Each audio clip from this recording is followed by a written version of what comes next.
Hey everyone, I'm going to be talking about Super Ghouls and Ghosts again today. Instead of giving you level tutorials, I'm going to discuss the pros and cons of each weapon in the game. The lance is the default starting weapon, and it's pretty average. You can throw two at once, it does medium damage, and travels at a medium speed. The enchanted lance behaves the same way, except it's a little stronger, faster, and you can only have one on screen at a time. With gold armor, it allows you to cast a lightning spell. One bolt comes down from the top and two shoot out from the sides. It's pretty good overall.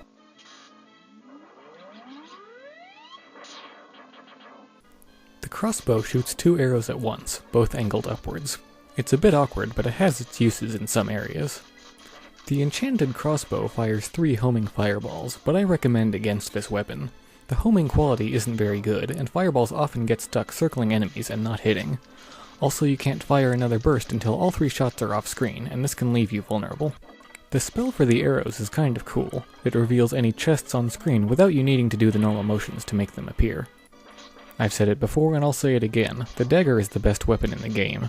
Each individual dagger is weak, but it has a high damage output because you can throw 3 at once and they travel very quickly. You'll never be unable to throw one when you need to.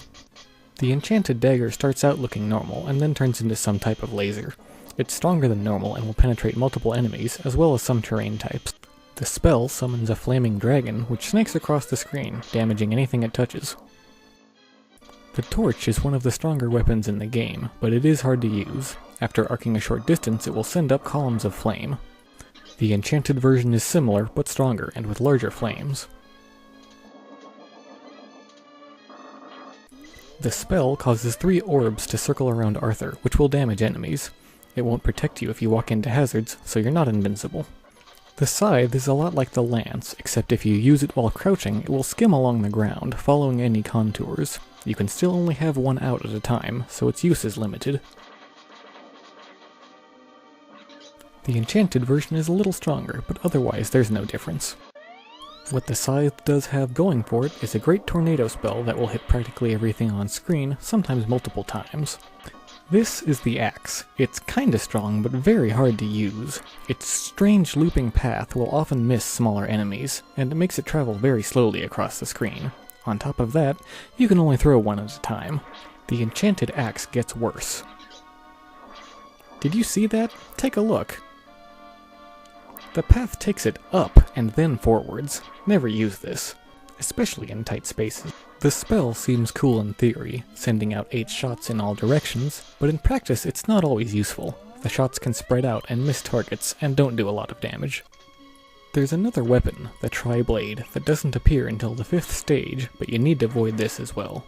It has a strange path that takes it up and then forwards, but then it comes back like a boomerang. It's really hard to hit anything with this because of its short reach. The only improvement offered by the enchanted version is the ability to travel through enemies, but at this point it's a small consolation. Its spell creates a green burst above Arthur's head that hits any enemies in the way of the explosion. But for a magic spell, it deals extremely light damage. It takes 5 shots to take out one red demon. Never use this weapon either. Now that you're up to speed on the different weapons, check out my stage-by-stage tutorials to learn how to really master this game.